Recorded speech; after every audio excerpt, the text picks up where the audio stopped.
Yes, recording has begun. Right. Yeah, five basic required components for the formulation of FEM is what we have seen in the previous class. Four of them we have elaborated, and we try to understand what are they. Can anybody tell me the four basic components that we have discussed? Last topic was coordinate system, so one we got. What are the other three? Nodes, nodal unknowns, ma'am. Okay, nodes and nodal unknowns, there are two. Okay, nodes, nodal unknowns, coordinate systems, three we Coordinate got. systems and shape functions. No, shape functions is the last one that we did not discuss. For, Somebody oh, else is yeah. telling. Element shapes, ma'am. Yes, element shapes. Thank you very much. Girls seems to be very attentive. Good. All right, we'll start with shape functions today. To be frank, uh, when FEM was a subject that I have started learning, that is in my BTech, FEM is all about shape functions. All right, even now, of course. FEM, if at all, finite elements, you have to solve anything, you have to analyze anything, or if you have to understand what kind of element it is or anything, it comes down to uh, deriving the shape functions, or to analyze it with the help of shape functions. So it is very important to understand the topic of shape functions. All right. Okay. Now I'll start sharing my screen. There are about, right, 46 members. All right, moderator, you should be able to tell me whether the screen is visible or not. All right.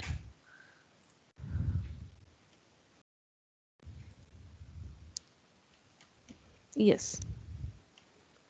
Are you able to see the screen? Yes, ma'am. Screen is clear. Right. Thank you. Right. Here we'll begin with what is a shape function. First, shape function topic is very much new for all of us. We have seen till now what are nodes, what are nodal unknowns, what are the elemental shapes, what are the coordinate systems. All these things what we have seen till now will come down to be used under the shape functions. You derive shape functions with the help of the other four basics what we have seen. All right, shape functions for different elemental shapes is going to be different. All right, shape functions with respective nodes, we derive it like that, so that is going to be different. And shape functions when they are derived with respective different coordinate systems, that is going to be different. All right, so we will see it accordingly, but before that we have to see what exactly is a shape function. All right, we have seen from the beginning that finite elements is all about uh, discretizing the given structure into smaller elements, and to that smaller elements nodes are assigned, and nodal unknowns will be derived. For that nodal unknowns, we prefer taking differential equations or integrations like that, and it is like we are giving a function to it so that we can get the solution. It may be any kind. All right, but we have seen there is a basic unknown for the solid mechanics point of view of what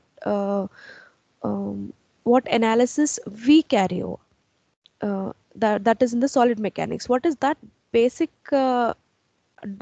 basic unknown, or the basic field variable? Basic field variable. Displacement. Exactly. Thank you. See, if at all you're unable to understand anything, you have to stop me and ask. All right, and you're done with your exams, you're done with your new year. All right, all the fun is already over. You have to come back to your class sessions now. It's been a month, even I understand that. You have to review yourself before coming to each class. It is not like I have to repeat all the 2.5 units again and then we can start the new topic. Alright? That's not the case. You have to review yourself. Understand? Now, we'll see what is the shape function first. Alright? In the finite element analysis, that is FEA, using displacement model. The meaning when I mention displacement model itself is that the function or the model that we uh, take uh, take considering displacement as our basic unknown. All right, that is why we are calling that as displacement model. All right, in the finite element analysis using the displacement model, we assume the variation of displacement within an element. Variation in displacement, whatever the changes that keep happening uh, in the displacement, you know, that we assume that is within the right, that is within the element. All right, what, suppose I have a huge structure, maybe it may be in n number of nodes. All right, it may be of any shape.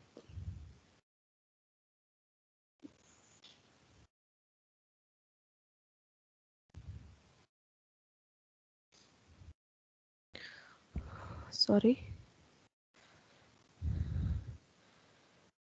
Right.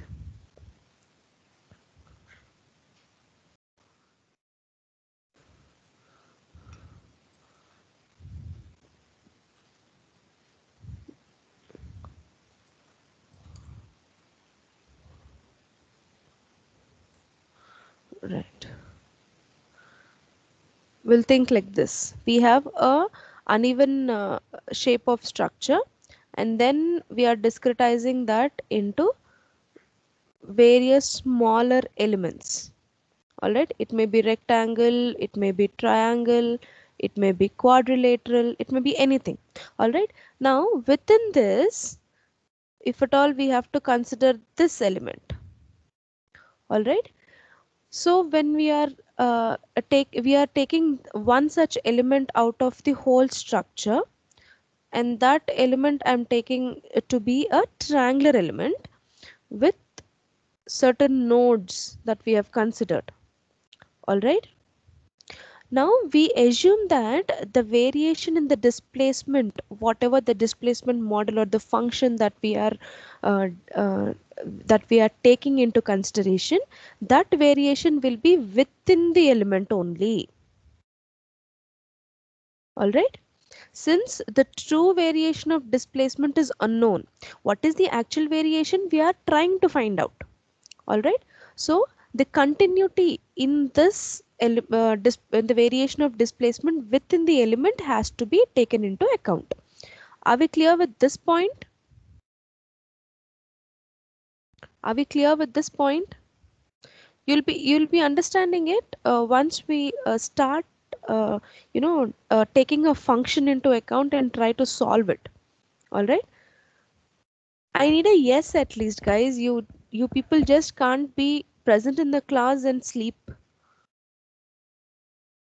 If you're silent like this and only I keep speaking, I'll sleep. Something or the other has to happen. Speak out. Are we clear with this point? Yes, ma'am, clear. Thank you very much.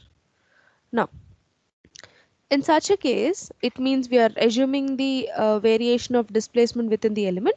In such a case, it is desirable to replace the given function by another function which can be easily handled. It is somewhat like equivalent function. Always whatever function we have, we can replace it with another equation which can be solved easily compared to the previous one. It is just like you're reducing your a difficulty level. All right, now this operation of replacing or representing a given function by a simpler one. see, I'm either doing two things over there. I'm either replacing it, or I'm trying to represent that represent a given function by a simpler one. I'm reducing the level of difficulty in that equation, and that one we are calling that as interpolation. All right, I hope you understand the term interpolation. We kept on seeing this since our intermediate. All right, not a new term. All right, now in finite element analysis, this interpolation, whatever the method we take into account, that is referred to shape functions. All right, that means a function is replaced by another function which is simpler and which is easy to handle. All right, that is interpolation function what we take into account, that we are calling it as shape functions. We have a complicated problem to solve, and that complicated problem you are reducing it into the simpler functions which you can solve easily with the basic knowledge of mathematics. All right, that we are calling it as shape functions, and it is denoted by n.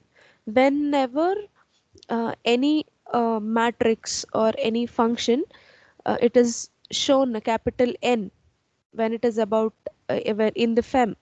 All right, it is called as shape functions. It directly denotes shape functions. There is no other uh, alphabet or no other denotion that is given to it. All right, as of to my knowledge. Okay, I'm going to the next slide now. Now let's see what is the definition for this. That is the explanation what I have tried giving to you. The definition goes like this: the function which relates the field variables. Field variables indicates the basic unknowns, that is the displacement here for us. All right, the function which relates the field variables at any point within the element to the field variable of nodal point of the element is called a shape function. Excuse me. Let me tell you clearly.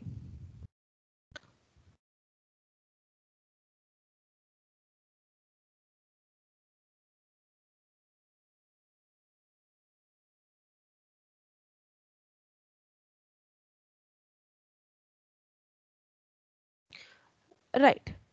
See, if it for node 1, node 2 and node 3, I will have the basic unknowns with respect to, that is the nodal unknowns already. All right, now if at all I need some point here inside the element. All right, now how will I solve this? Because after discretizing we are trying to find out everything based on the nodal unknowns itself. All right, now the function that relates the unknown that is within the element which is required with the nodal unknowns or the nodal points, the displacement. Now let us talk in this way: the displacement at this point in with inside the element is related to the displacements at the different nodes. That function that is relating both of them, so that we get what is the unknown here, is called a shape function. Did you get the point? Yes, ma'am. We know the unknowns outside. All right, let's see. It is also called as interpolation function and approximating function. Anything is one at the same, but generally we call that as shape function. All right, now in 2D stress analysis, basic field variables are displacements, that we already said. Right, now it is taken in this way: u is equal to summation of niui, v is equal to summation of nivi. Here n indicates the shape function, u indicates the displacement, and I is with respect of the coordinates. All right, we'll take this as equation 1. All right, where summation is over the number of nodes of the element. If there are 3 nodes, it is going to be n1u1 plus n2u2 plus n3u3. If there are 4 nodes, n1u1 plus n2u2 plus n3u3 plus n4u4, like that it goes. The summation or the I value is the number of nodes. Sorry if I said it is coordinates. I indicates the number of nodes. All right. See, I have a triangle in which I have a point P, x comma y. All right. Triangular element. I'm taking nodes 3 primary nodes. All right. I'm not going for the secondary ones yet. All right. 3 primary nodes. Say 1, 2, 3. All right. And I have a node inside the element, which is internal node. All right. Internal node px comma y. Now if at all I have to find out what is px comma y, the displacement with respect to px comma y, uh, with the help of the nodes. See, a 3 noded triangular element, displacement at px comma y is taken in this way. Why u comma v is coming into picture? Why not only u? Anyone?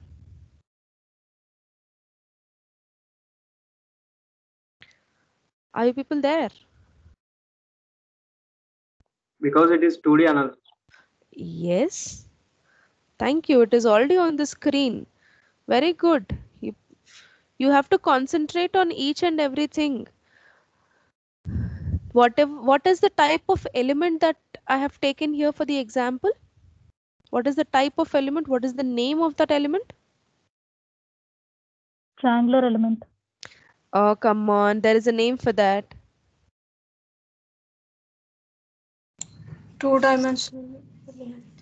I said there is a name for the element. Three-noded triangular element. Three-noded triangular element. What is a 3-noded triangular element? I have given a name for it. Yes, yes. One of the girls telling. CST element. Exactly. Constant strain triangle. You have to talk in terms of the terminology what was mentioned. All right. In the questions, if you see the previous year papers, not just for finite element methods was there for you techniques. Finite element methods also, if you see previous year papers when it was an elective, the questions will be asked in model points at 2 comma 3 4 comma 5 7 comma 9 find out the px comma y, like that it will be given. If you don't know what is why elemental shapes was told to you for in the first place, so that you understand what times what type shapes will be there. Got the point? Did you note down the equations? The equations and the figure.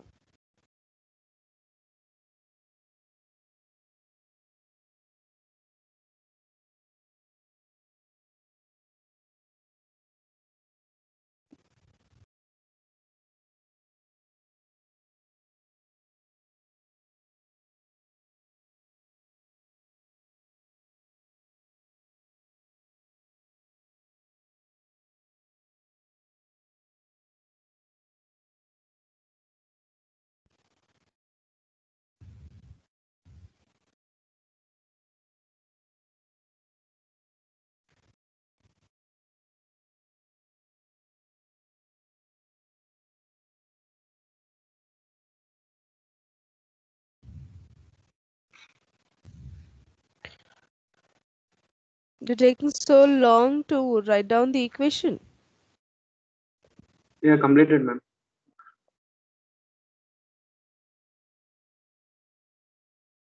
Or shall I go for the next slide?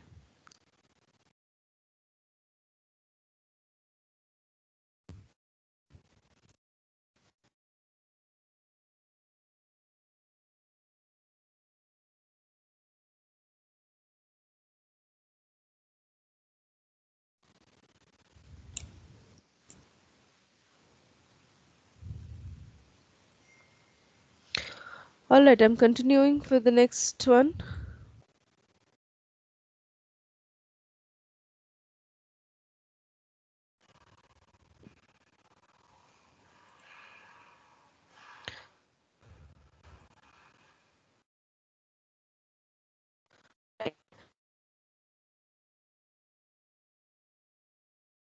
U2, N3, U3.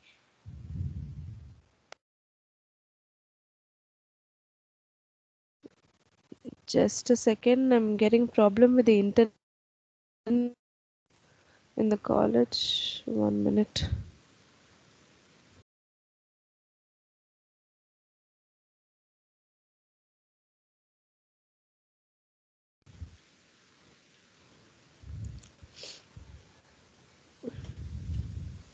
All right.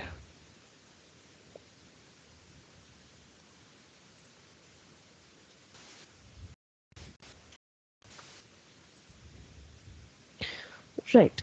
Now, in the equations what we have seen previously, there is N1, U1, N2, U2, N3, U3. Now, what is this N1 or what is this U1? How are we going to elaborate that, or how are we going to solve it? Next case.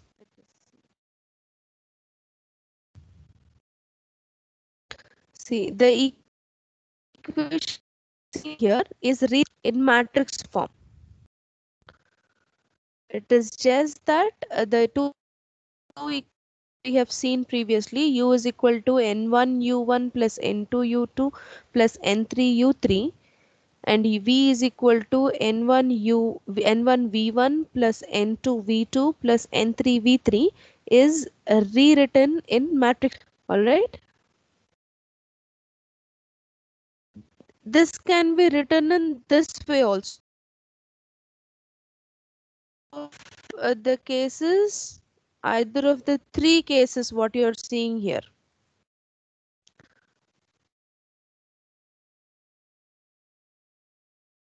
it is written alternatively, then u v u v u v will come into picture. All right, if it is written all together, all right, here also it will be written all together. U comes first, then v comes next. All right, any of the cases, the two equations what we have seen previously can be written in matrix form in both the cases. You should be careful of how are you going to take the matrix form. All right, if you're taking in this way and giving this matrix, please don't get confused. All right, you have to be very careful when you're writing an equation into the matrix form, because forms here. So this can be reduced to another equation as at problem.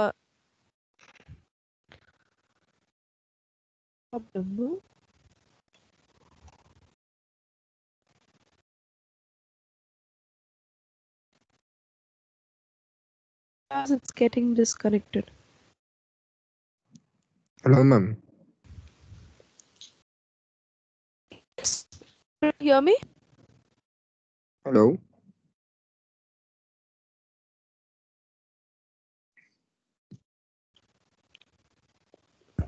Am I audible, guys? Yes, ma'am. Yeah, ma'am, your Ma'am, voice is breaking, ma'am. breaking in between, ma'am. Okay, just a second.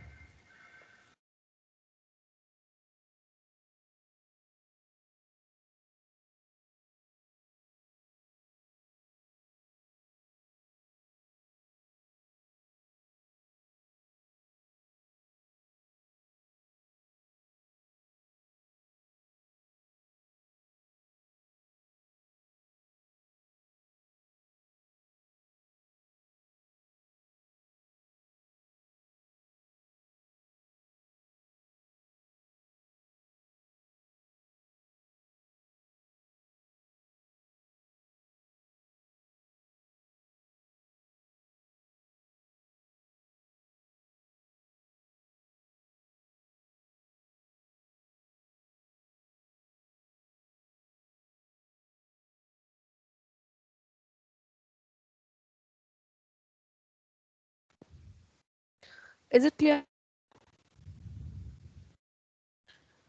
Guys, is it clear now? Voice is still breaking, ma'am. Cannot ma'am? help the internet in the college is only as of now. We'll see with how much time we'll be able to continue the class. Bad network quality.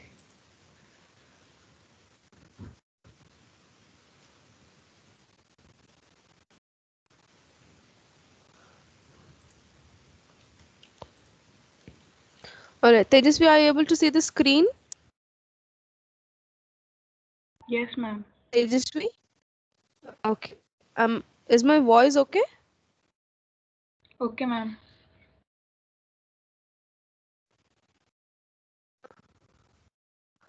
Is my voice okay? Okay, ma'am.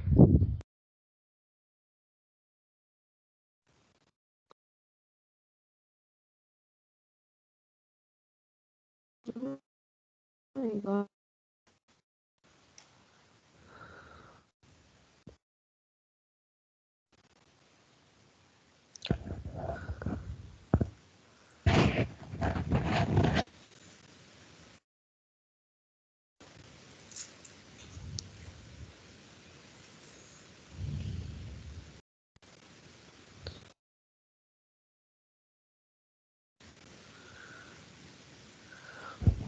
Are you able to hear me?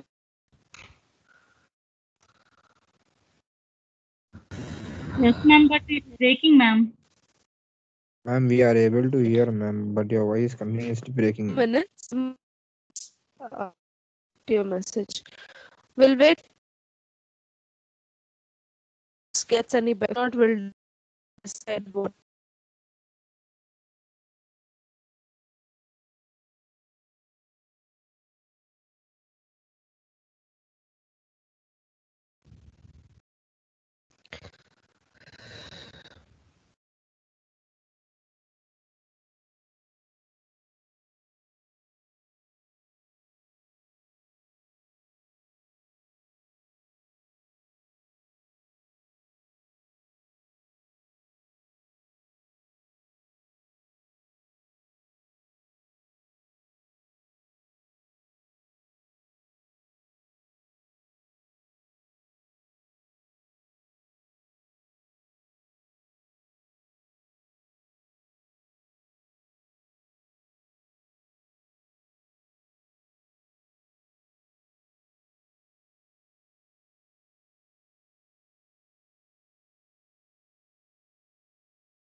Is it any clear now? Yes, ma'am. Guys, is it clear? Yes, ma'am. We can able to hear.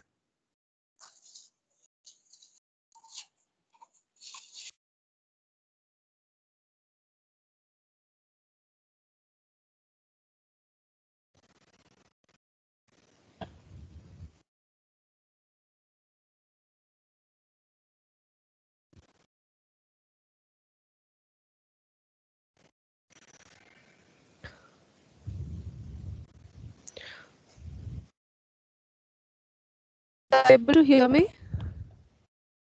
Yes, yes, ma'am. Is it clear?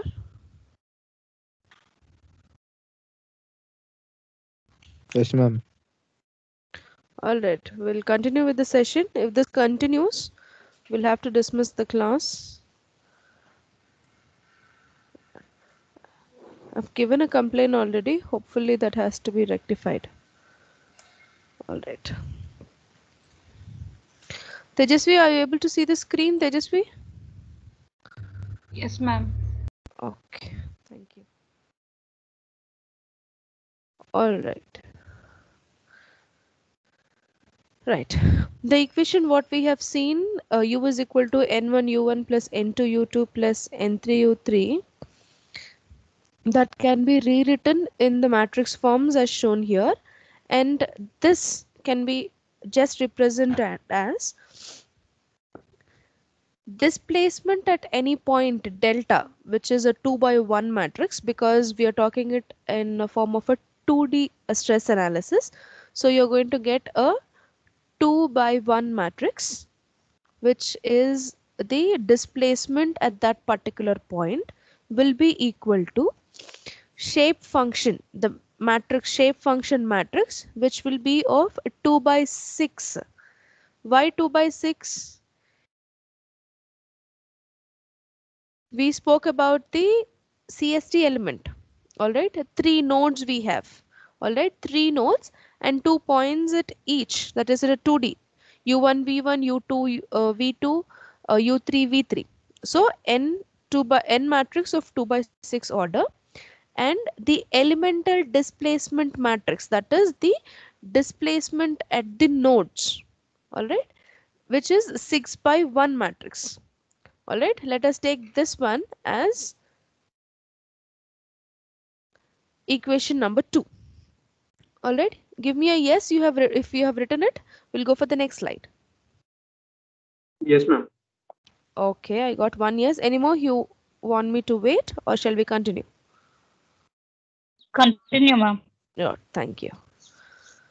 Now what is this delta matrix? Delta is the displacement at any. Hi Tejasvi, could you please see who is that?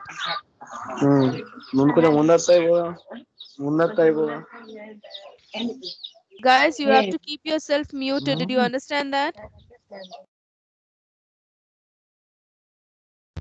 I have muted him, ma'am. Right. Delta matrix is the displacement at any point in the element. All right. And next comes n matrix, which is the shape function matrix. And finally, delta E. It is vector of a nodal displacement, or just you can call that as elemental nodal displacement matrix. All right. Anything is one at the same. All right. This is what is the representation or in the equation number 2. All right. Now, if at all we have a, what is this element? Anybody please name this element? Any one of you name what is this element?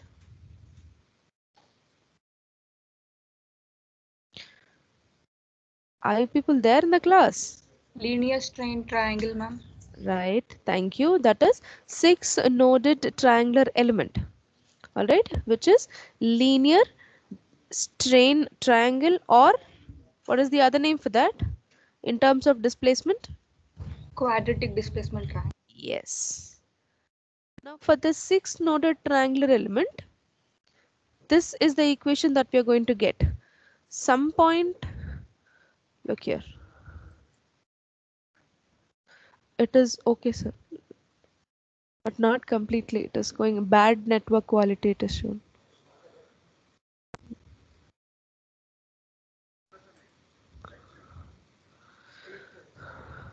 Right. Now, if I'm taking any node in between the inside the element, all right. Now, if I check, we have 6 nodes, all right. Because it is a 2D element, we are going to have 2 terms at each node. In such a case, here, of course, it is x comma y at where I need it. All right. Say p, x comma y. But in the other points, it is we have 12 elements, 12 variables. So delta 2 by 1 is equal to shape functions of shape function matrix of 2 by 12 order and nodal displacement vector of 12 by 1 order. All right, let's take this as equation number 3. And you have to write down what is the equation that would be there for a 4-noded rectangular element. You write down the equation mentioning the order of the matrix what you're going to get, and you raise your hand. Tejasvi will let you speak. If you raise your hand, if she says your name, you can or name or the number, you can unmute yourself and talk. Please do not unmute before she tells your name.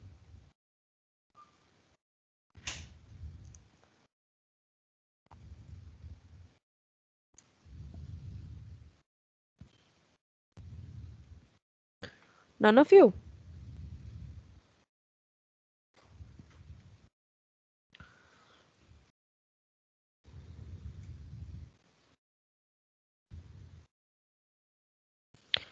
Four-noded rectangular element. Why is it taking so long?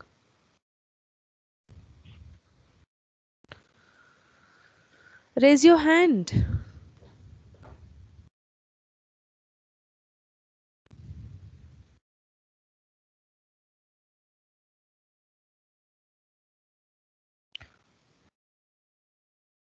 Are you people there in the class? Ma'am, 14, ma'am, 17 batch. Okay, Chandana Priyanka, yes, speak out. Ma'am, first displacement any point in the element we have 2 into 1, ma'am, Right. is equals to shape function matrix we have 2 into 8, ma'am. Right. Next we have 8 into 1. Very good. Thank you, Chandana. Let's take this as equation number 4. Others, did you understand how did you get this? Understanding this point is very important.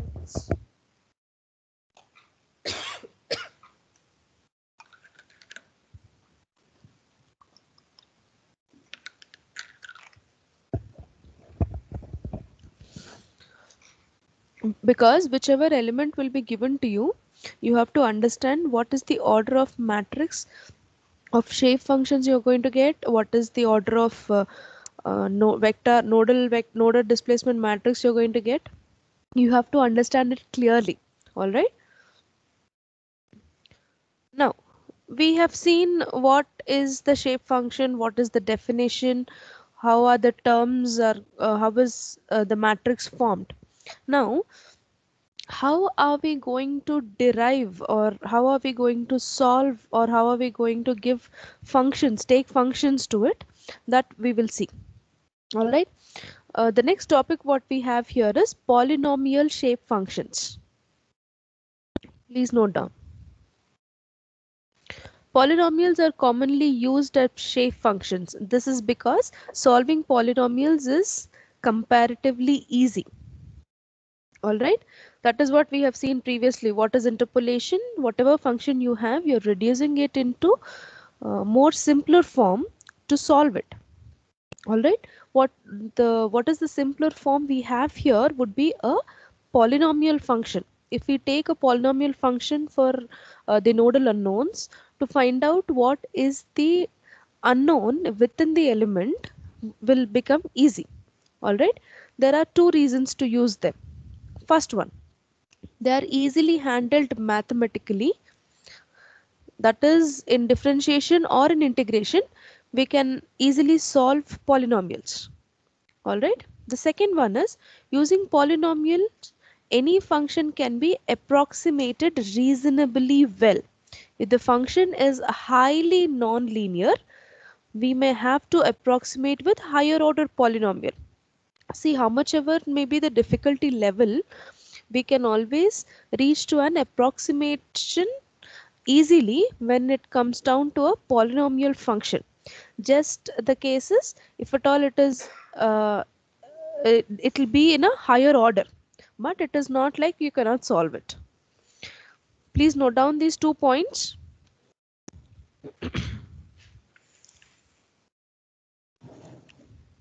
You may just note it down roughly, every word need not be taken, or screenshots are always available.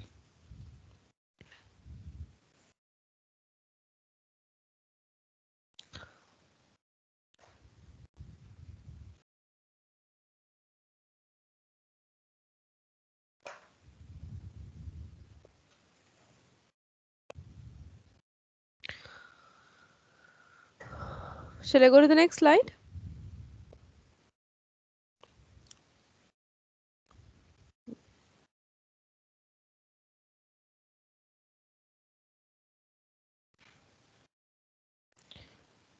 Guys, are you able to hear me? Yes, ma'am. Complete. All right. Any more? Should I go to the next slide? Yes, ma'am. Yes. Okay.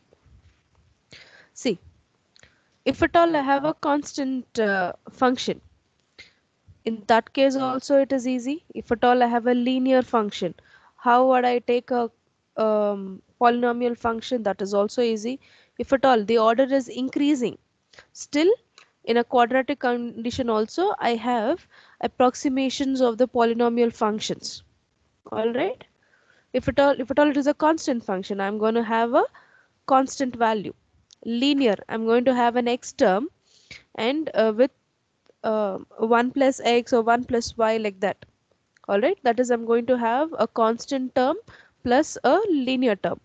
And then if you're going to the quadratic, it is like your order keeps on increasing. All right. Now these are the approximations what we can take with respect to polynomials. All right. Now we'll see in one-dimensional elements how are we going to derive shape functions. All right, we'll start with one-dimensional element first. All right, a general one-dimensional polynomial shape function of nth order. All right, here nth order indicates the number of nodes. All right, is like this: u of x. Now, what is this equation? You need not ask. You already know what is a polynomial function and how it is taken. All right. We'll take this as equation number 1, please.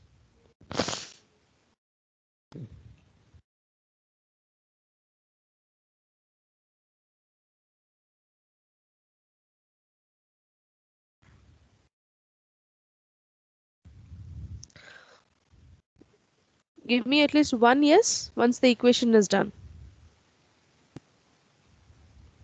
Yes, done. Right. In matrix form, this can be written as U matrix is equal to G matrix into alpha matrix. Now, what is this G? What is this alpha? G is this matrix where you have the unknowns. That is, you can call it as any unknowns. That is why I'm not mentioning that as a displacement matrix, but an unknown X matrix. All right. Now alpha is this terms. Now just what is written in the matrix form, it is shown for you.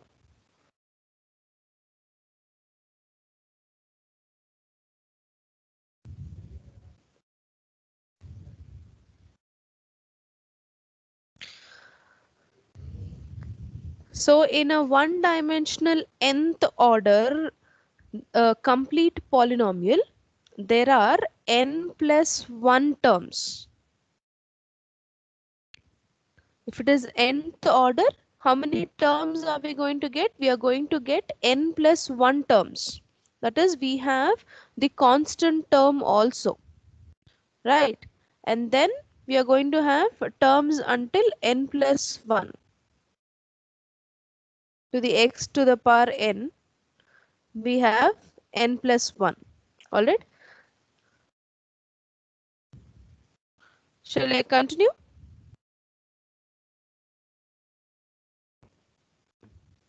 Shall I go to the next one? Yes. Yes, ma'am. Right. We'll see a two-dimensional element now.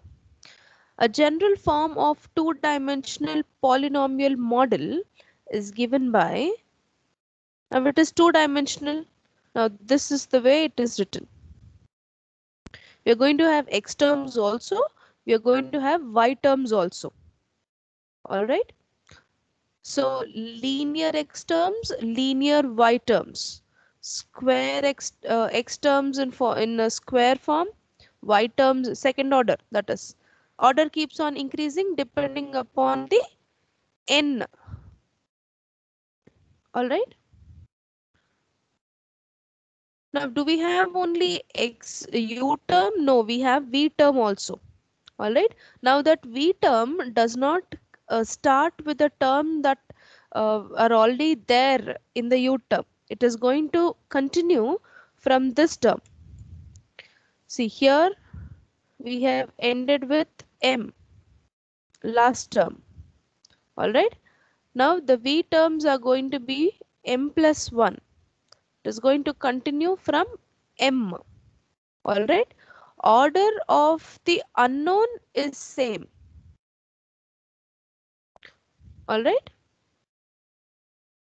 Let us take this as equation number 2.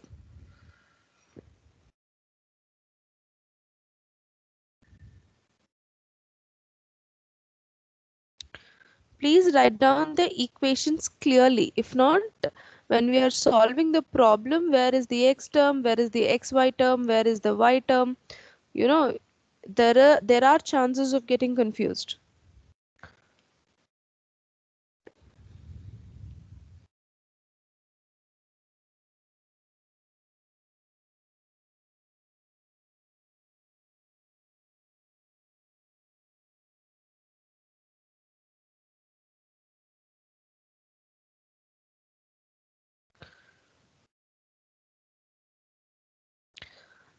Now, writing it in the matrix form, this is the way it is seen. Two-dimensional. So, u x comma y, v x comma y is equal to g into alpha. Now, what is that g? It is going to be a matrix of 2 by 2 order and alpha. Two-dimensional, that is why. All right.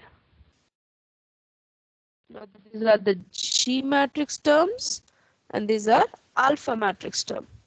Now, alpha matrix terms are starting from alpha 1 and are till alpha 2m. All right. It is not just stopping at m. All the terms are taken into one matrix only. It is just the G matrix and the alpha matrix. Shall I continue to the next slide? Ma'am, Yes. once previous slide, ma'am, please.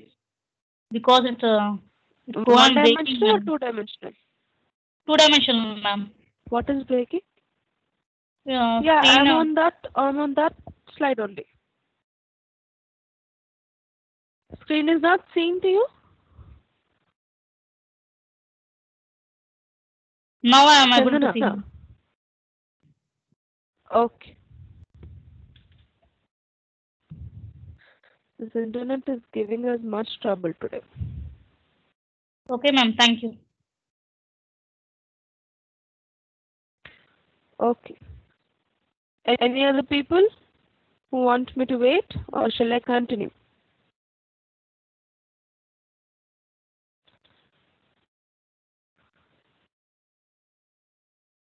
Thank you, ma'am. Continue. Guys, are you able to hear me?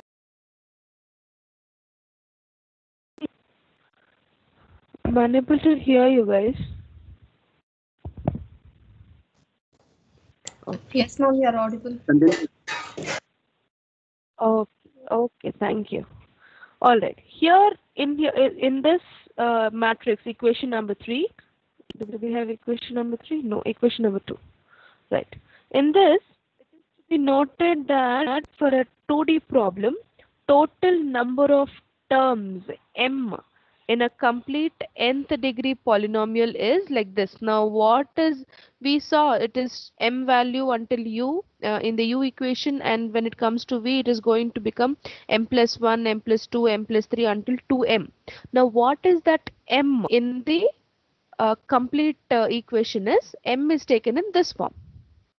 M is equal to n plus 1 into n plus 2 divided by 2, because we will have what is n, that is the order of the equation or the order of the function. We have number of nodes is already there with us when we are deriving the shape functions. So n value we will have. Now what is m value is taken with the help of n values. All right, let's see. For example, first order, if I have n is equal to 1, all right, so m we are going is equal to 3, so we are going to have 3 terms. Yes, We can able to see only it is to be noted only that sentence, ma'am. It is to be noted that 2D. oh my god.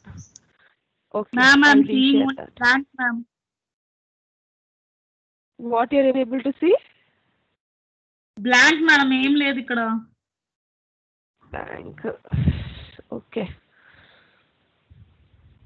I'm resharing the screen.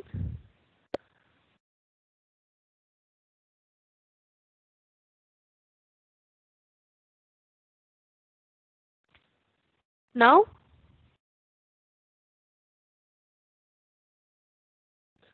guys, are you able to see anything now? No, No, ma'am. ma'am. No, ma'am. But I already shared the screen. Is it the problem with everybody?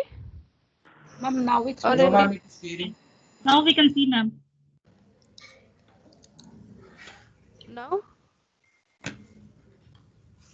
In 39th page, we can see only 2 lines, ma'am. First is 2 lines. Yeah, I opened only first 2 lines as of now, so you're able to see. Okay. I have given only 2 lines in page number 39 now. Are you able to see? Yes, ma'am. Yes, ma'am. Okay, let's continue. All right, in page 38, see, in 2-dimensional problem, here we have, let me take a pointer.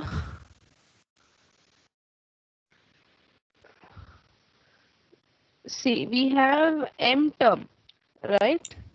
Ma'am, page is not changed, ma'am. It is in 39 page. Oh my god, so much of lag is happening.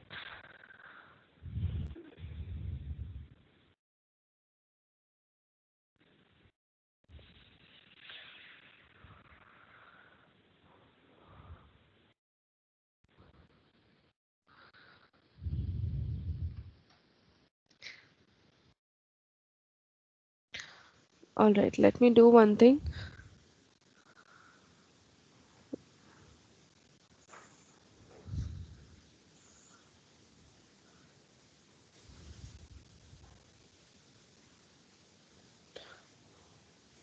All right, we will wait for 5 more minutes. I'll again inform about the issue.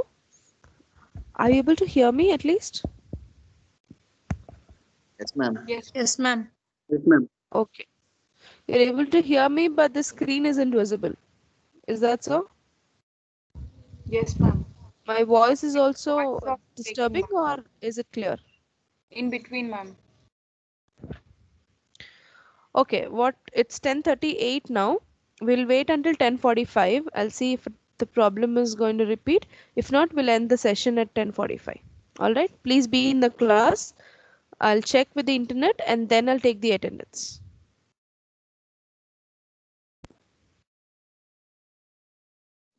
Okay, ma'am.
Right, I'm sharing the screen again. Okay. Please let me know if there is any issue. Are you able to see the screen Yes, ma'am. Yes, ma'am. without lag? Yes, ma'am. Okay. Whatever I'm opening, you're able to see. Okay, we are at page 39. So we'll start now. Right. Are you able to see? Yes, ma'am. Right. We'll continue. Now, before this, in this slide.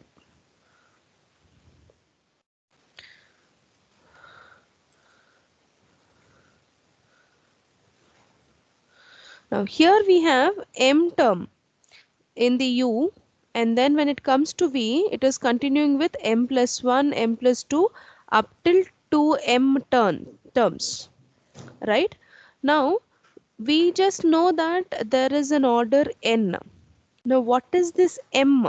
How many terms are we going to get is the value that we need with respect to the known n value.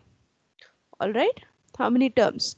So to understand that, it is to be noted that total number of terms m in a complete nth degree polynomial is m is equal to n plus 1 into n plus 2 divided by 2.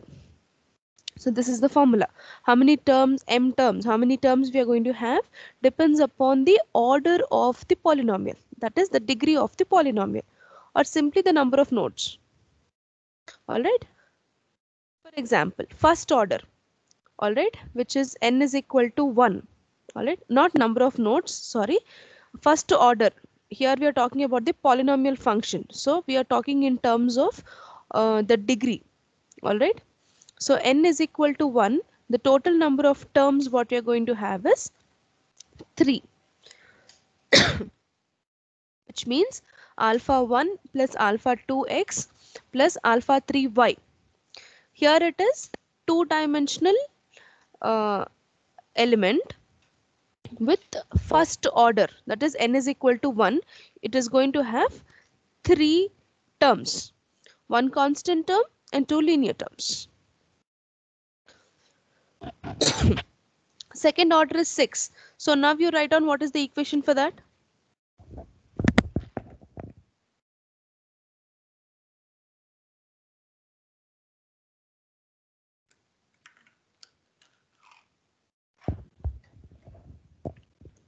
Second order, 6 terms are going to be there.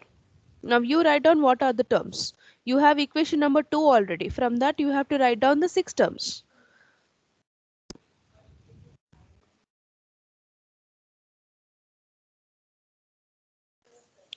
Anyone, if you have written it, please raise your hand. Sai Tejasvi will tell your number, then you can speak.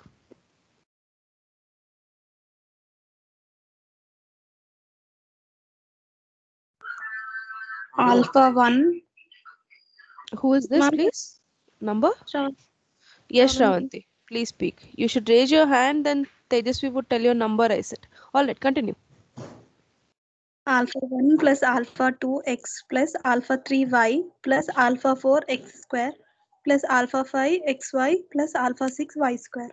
Okay, very good.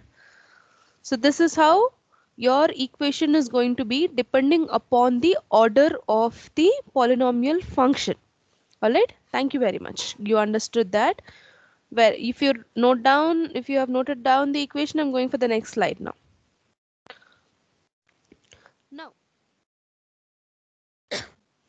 rather than keep on writing the order and then putting in the formula based on how many terms we are going to have, counting like that and understanding it would be difficult. All right, the best way of taking the polynomial function depending upon the order is using Pascal's triangle. Anybody, what is a Pascal's triangle?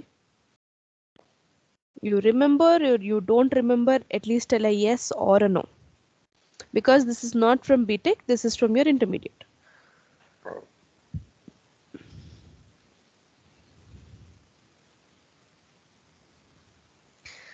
Arre babre, telling a yes or a no is taking so long.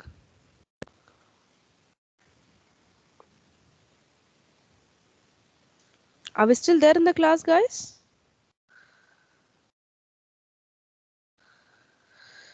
Are we still there in the class? Yes, ma'am. Then why is it taking so long? It goes like this: 1, 1, 1, 1, 2, 1, 1, 3, 3, 1. What is 13331? What is No, it, Shravati? I'm seeing the pattern. numbers How are Is it very the order or the exponential term, or is it XY term?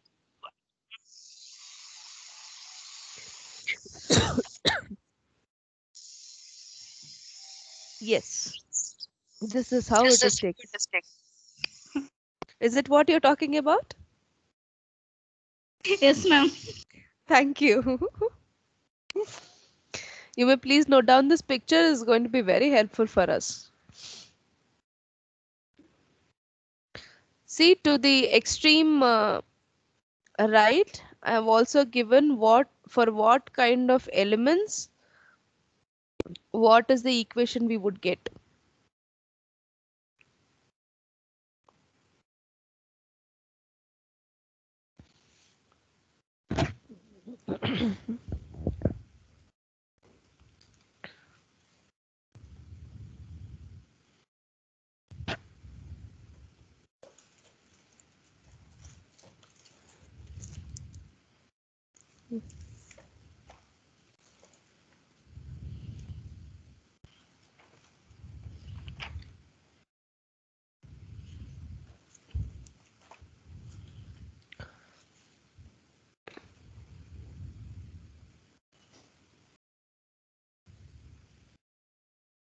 Is the internet clear now? Are you able to hear my voice properly?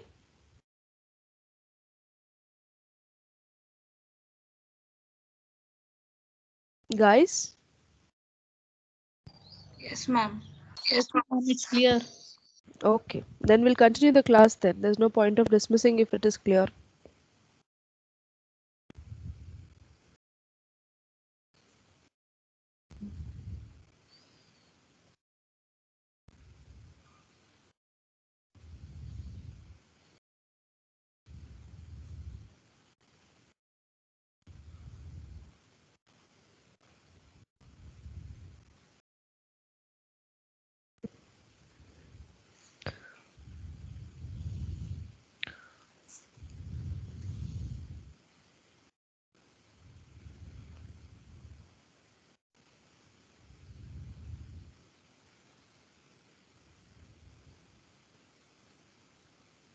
You're taking so long for the picture.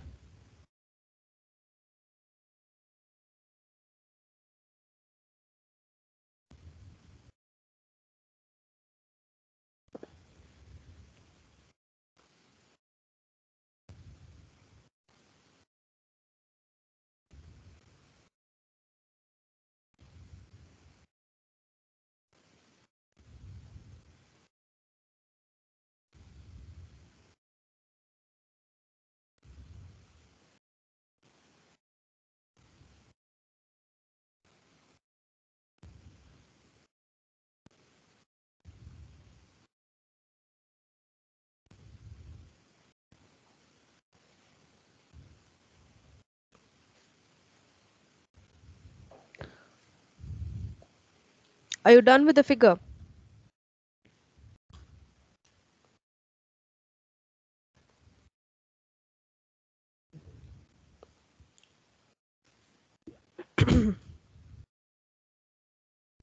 Are you guys there in the class? Yes, ma'am. For that, Yes, I'll get a ma'am. yes. If you're not done with the figure, you can't tell no. Great.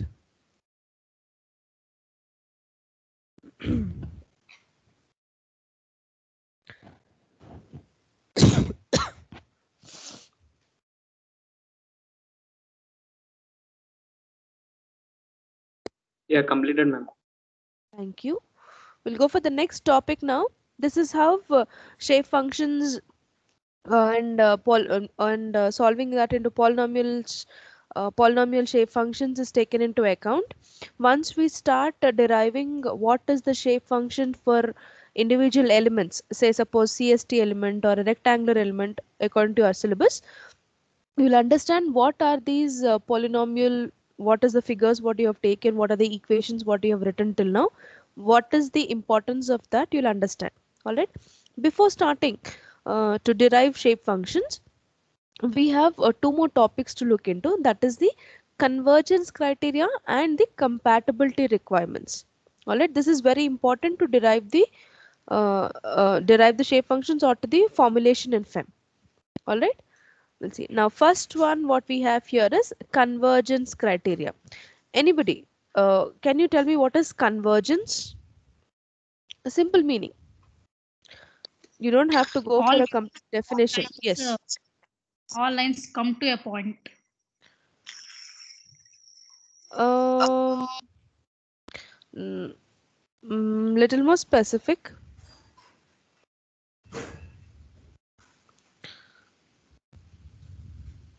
Little more specific.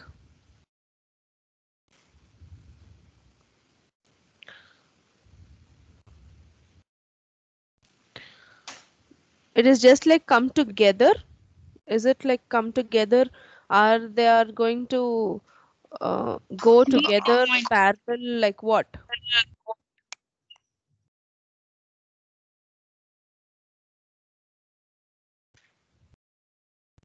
Yes, please. Connecting, ma'am. Connecting how? Is it connected through intersection or connected to with respect to endpoints? Moving towards union, ma'am. Okay. Okay, very good. Any more? Any more?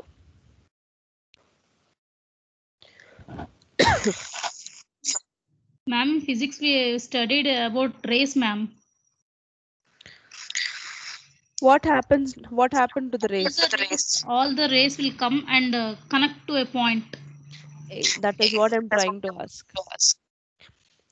You said they're coming together, you stopped it over there. Another said, or no, moving together like that. It is like a convergence indicates all the paths are meeting at one certain point. All right. Now, for our finite element method or the finite element analysis, whatever the displacement model that we uh, assume or that we take to reach to the approximate solution, it has to have some checklist that it has to satisfy. All right. Under that, the convergence is also a criteria. All right. Now, what is that convergence requirements are? See, finite element methods provides a numerical solution even for complex problems. Is it not? Now, it may be therefore expected that the solution must converge to the exact solution under certain circumstances. See, we know it is an approximate solution and it is done through discretization or whatever format what we are considering. Now, whatever the solution that we are getting must be in convergence with the exact solution based on different circumstances. All right. Now, how can we make this possible that the approximate solution what we are getting would converge with the actual answer? All right. How are we going to get that? Is we might take some assumptions, we might take some basic equations that might relate to it. Like that, we try to reach somehow try to reach to the solution. Ultimately, we know that is approximate solution only. We are not going to get the exact solution, but whatever the approximate solution we get, how much is it near to the exact solution? Is it really going to reach to the exact solution or not? Is also we don't know. We cannot just leave it like that. We have to make sure that whatever solution we get should be should somehow reach to the actual answer, the actual solution. Now, how are we going to get that? How are we going to achieve that? Is we are going to have three conditions to be satisfied when we assume the displacement model or displacement function. See, I'm trying to be very clear. For us, it is on basic unknown is displacement. We will find out displacement only as our ultimate answer. All right, that is our approximate answer what we are going to get. Now, to reach to that displacement, we try to take a polynomial function. All right, that we are calling that as displacement model.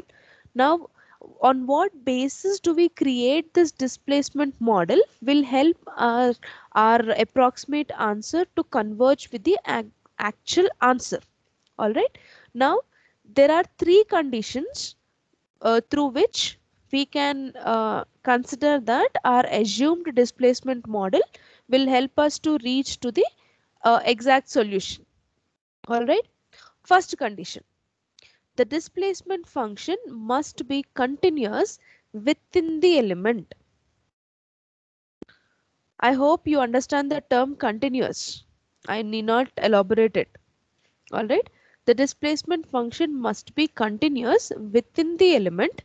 The condition can be easily satisfied by choosing polynomial for the polynomial functions for the displacement models. This we have seen already. The reason to take polynomial functions, it is this because it is the simplest form. All right. And to have the continuity condition satisfied, it is always easy if we go for the polynomials only. All right. It would be easy for you to note down it in the exact format which I have highlighted. Okay, you underline that. And in your external exam point of view, convergence criteria and compatibility criteria is a very important question for long answers. All right. In previous year papers also, you can see for the 10 marks questions, it is asked as 5 marks each, with a combination of other ones also, of course. But compatibility requirements and convergence requirements is an important question. Are you done with the first point? Yes, ma'am. Any more no's? If at all it is a yes for all, I'm going to the next point now. Second condition, a bit big, but yes, important. The displacement function must be capable of representing rigid body displacement of the element. Now, what is this rigid body? That is, when the nodes are given such displacement corresponding to rigid body motion, the element should not experience any strain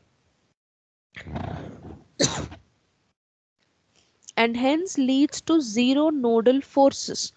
The constant terms in the polynomial used for displacement model would ensure this condition. Now, anybody, what is a rigid body motion? Anybody, what is a rigid body motion?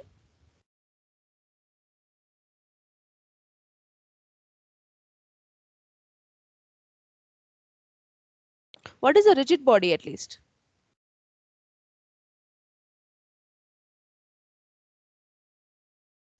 Oh, are you there in the class? I'm asking you, what is a rigid body?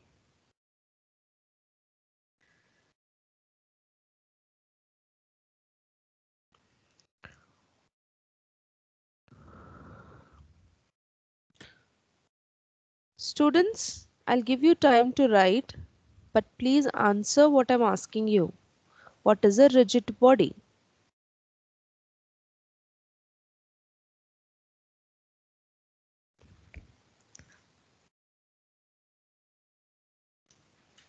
There is no deformation in the body. Right, one answer. Good. Any more?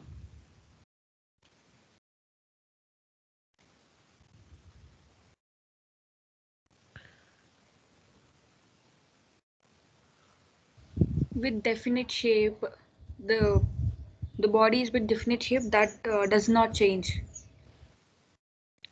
Okay. All right. Any more?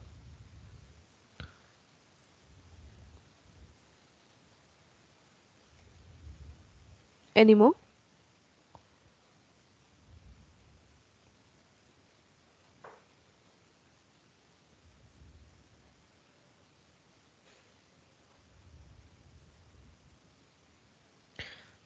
Any more, guys?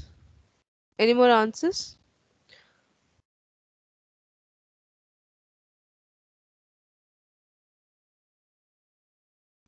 All right. In the very first class of our finite elements, I have told you a difference between displacement and deformation.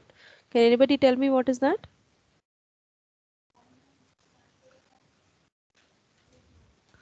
What is displacement and what is deformation?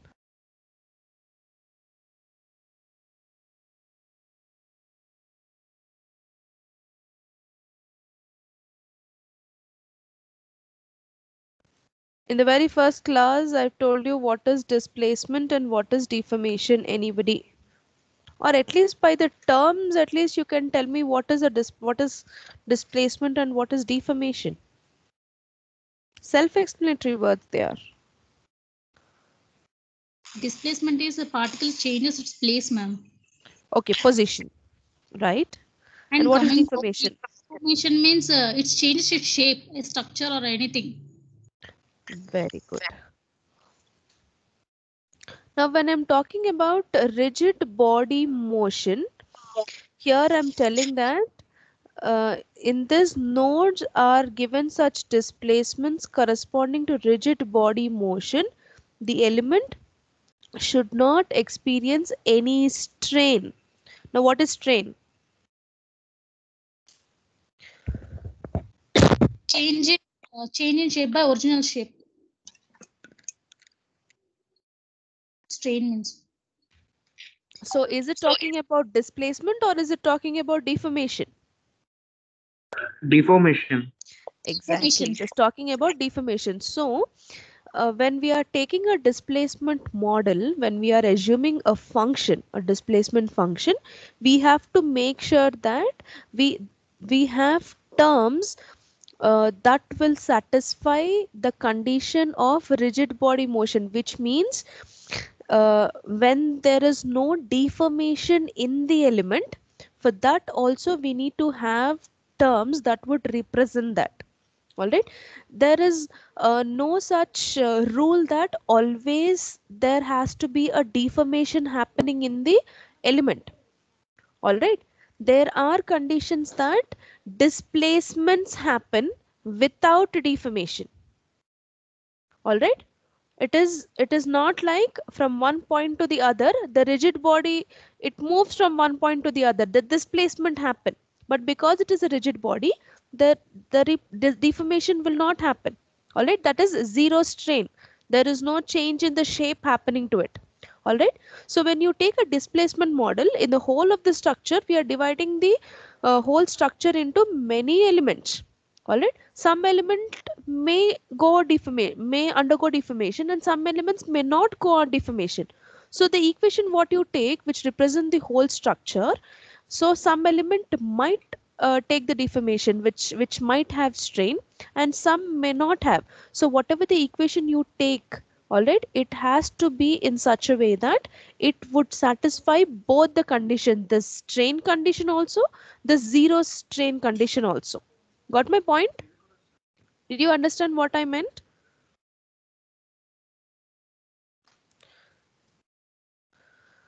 Without your response, I cannot continue. Okay, ma'am. Okay. Such a weak, okay. Did you understand or not? Yes, ma'am, understood. Alright. See, I'll show you a video here. This is nothing related to FEM, okay? This is just for your physics. It is like, it has the,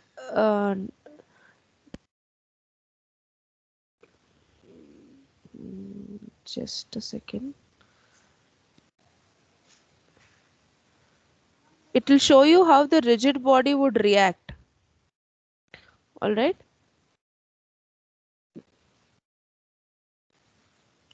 Let me share my screen.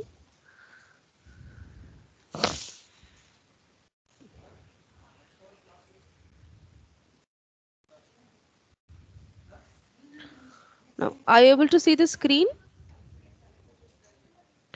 Yes, ma'am. Okay.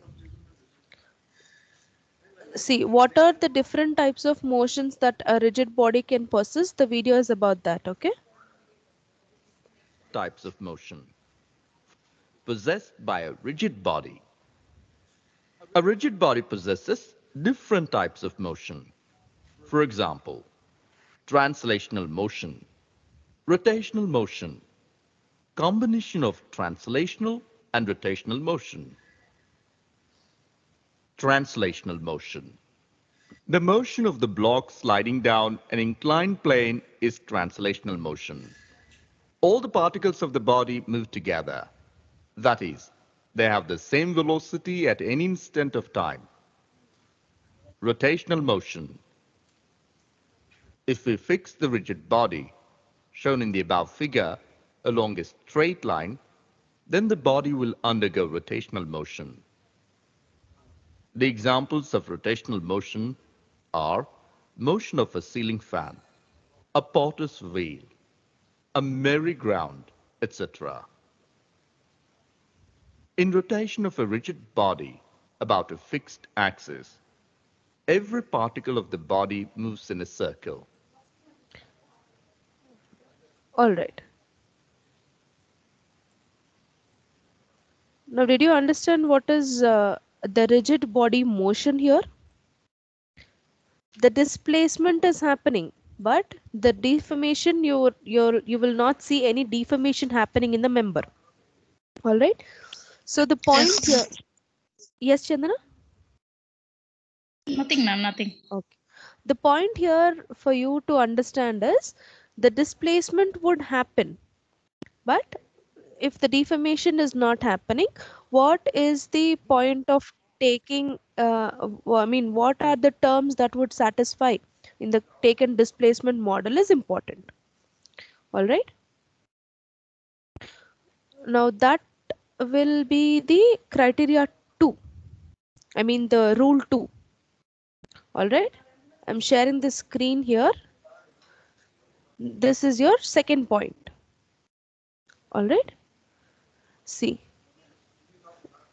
nodes are given such displacement corresponding to displacement body motion. The element should not experience any strain and hence leads to zero nodal forces. If there are nodal forces in the element, there will be some strain happening in the nodes. All right. Now the constant terms in the polynomial, we have different types of polynomial equations, we have seen different terms in the polynomial equations till now for various elements and various and different types of orders. All right. Suppose we have alpha 1 plus alpha 1 alpha 2x plus alpha 3y. All right. The alpha 1 term, it is a constant term. It is not related to any x term or the y term. No displacement term is added to it, the constant term. All right. Such terms would represent this type of this criteria. All right. And the last condition what we have is the displacement function must be capable of representing constant strain states within the element. Now what does this mean? What is the constant strain state? See, the reason for this requirement is when the elements approach infinitesimal size. See, when you are discretizing a structure, for the for the approximation to be uh, very much equal to the actual solution, what we try to do is we try to take many number of elements which will help us to find out the exact solution. Suppose we have a huge figure. All right, let me take this.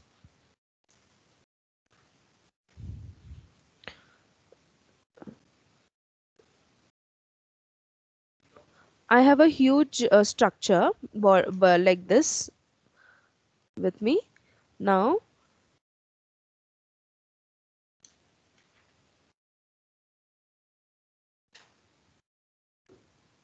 I can reduce the element like this. Still I can get a solution. Is it not? Will I not get a solution for this if at all I reduce the, I mean, I do the discretization of the structure in this format? Will I get it or not? Are you guys there? Yes, ma'am. Yes, ma'am. We'll get, ma'am. Right. Now, if at all to to eliminate these points a little more, I need more acute answer. I can still reduce this into smaller elements.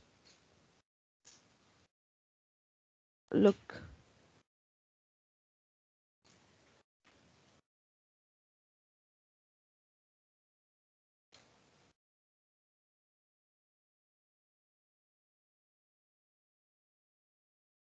See, the solution what I would get previously would be of a higher approximation. Now the solution what I get here would be a reasonable answer that would be closer to the closer to the exact solution, is it not? See, both the ways it is right. Either you can discretize the structure in that format or in this one. But to reach to the exact solution, sometimes if at all we keep on taking elements of different shapes, it might reach to the infinitesimal size. See, here what I'll do, I'll reduce it even more.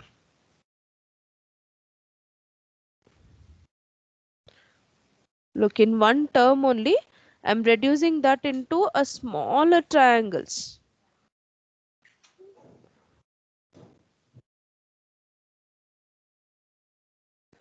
Got the point? Now, in such a case also, if at all I need the solution, all right, even if I'm reducing it into very much small sizes also, there will be strains, all right. Now, that type of condition also has to be satisfied in the assumed displacement model or the displacement polynomial function what you take into account. All right, now that type of constraint what we are calling it as constant strain state. All right, now what type of terms would satisfy this constant strain state are the linear terms. All right, see, we have seen alpha 1 plus alpha 2x plus alpha 3y. All right, here we saw the rigid body motion would be satisfied with the constant terms. All right, here x and y terms are there, so these terms will help us to get this criteria taken into picture: constant strain state.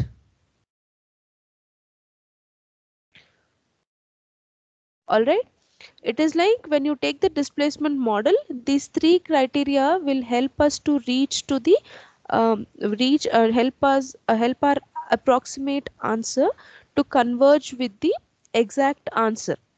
All right, even if there are rigid elements present in the structure when the discretization happens, when the discretization is taken, or the size of the element keeps on decreasing and reaches to the infinitesimal size also, still we have terms that would help us to reach to the solution, that is x comma y, because whatever may be the size of the element, there is going to be a displacement x comma y for that point, is it not?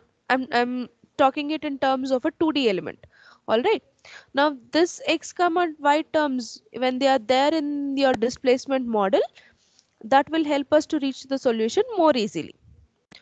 Did you understand? Are we clear so far? Are we clear so far?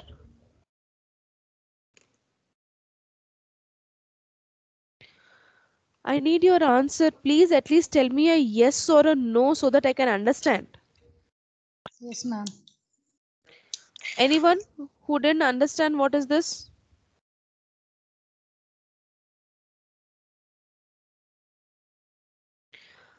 Guys, if at all is this going to be a one-way interaction, there's no use of continuing the class. No, ma'am. Can you explain one second? All right. Which point are you trying to ask? The point number 2 or point number 3? 3, ma'am. 3. All right. Point number 3 is your displacement function, what you consider or what we take into account or to solve any structure or the element to reach to the solution. There is always a possibility that your elements would approach to infinitesimal size. See, I have a structure here. In this structure, if I what is discretization dividing the available structure into smaller elements. All right.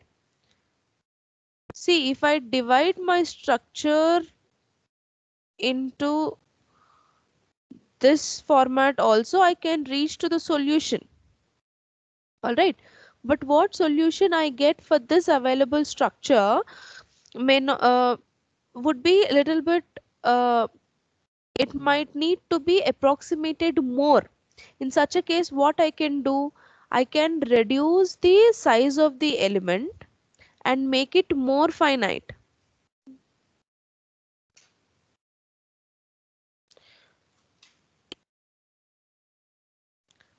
See, whatever triangle I have, I reduced it into more smaller size.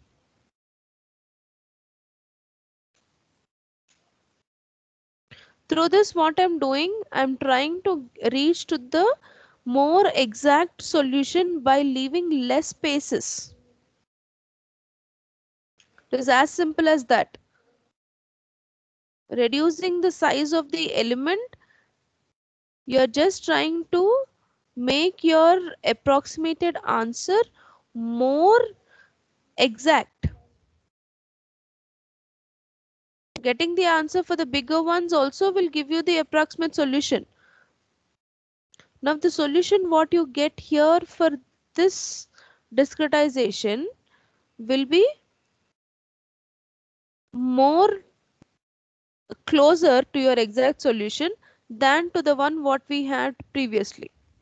All right, when I keep on reducing this the size of the elements here in the structure, what is going to happen, I'm going to reach to some point where that size of the element will reach to a very lesser size. All right, very finitesimal size. So when such a case happens, see, for this triangle what I'm drawing now, I'm unable to reduce it more, at least concerned to the figure what I'm drawing. Okay, if at all I still keep on drawing reducing the size of the element, you will not be able to see it. You will be able to see just as a closed structure. Got the point? Now here, even if the element size keeps on decreasing and reach to the point like that, whatever the assumed displacement model we are taking should be capable of representing that size of the element also. All right, now I'm trying to see this point here. See this element, if I see the smallest element here, if I have to see that element also, there is going to be an x term there. There is going to be a y term if at all I'm considering a 2D element. All right. So when you're taking the displacement polynomial function, we have terms like this.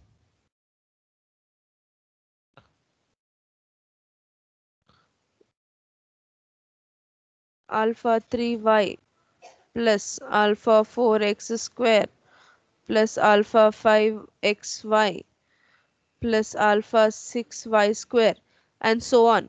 Like this, we have our polynomial function when it comes to a two-dimensional form, two-dimensional element, right? Two-dimensional element. Now, in such a case, the x terms and the y terms what I have in the polynomial function, if at all these elements are terms are present in the polynomial function or the displacement model function what we are taking, this will satisfy this state where our element would be reduced to infinitesimal size. At least you understood now? Yes, ma'am, clearly. All right. Anybody, any more doubts you have? We have reached to the time where we have to end the class now. All right. Now, with a quick review, for a one-dimensional, two-dimensional, and three-dimensional elastic problems, linear terms, that is I told you alpha x plus alpha y, alpha 2x plus alpha 3y, like that, those terms satisfy this condition, constant strain state condition. All right. And for beams or plates or shell problems, where the continuity of the displacement along with the slope also will come into picture, the x square terms will come into, will satisfy this part. See, if you have to understand what I'm talking about, you have to check the nodal unknowns. I have given you in nodal unknowns what are the different types of nodal unknowns you will have for what different problems. All right.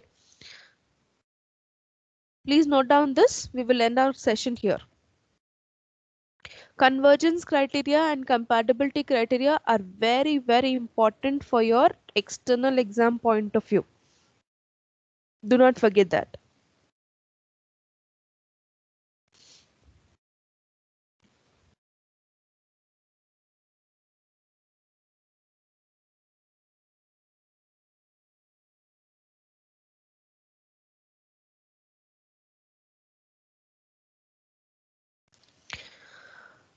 All right. Is it over? Yes, ma'am. Yes, ma'am. I'm stopping the screen sharing now.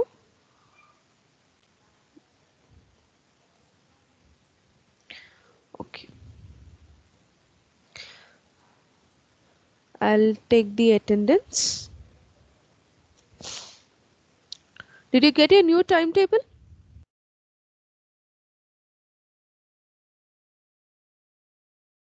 Did you get your new timetable?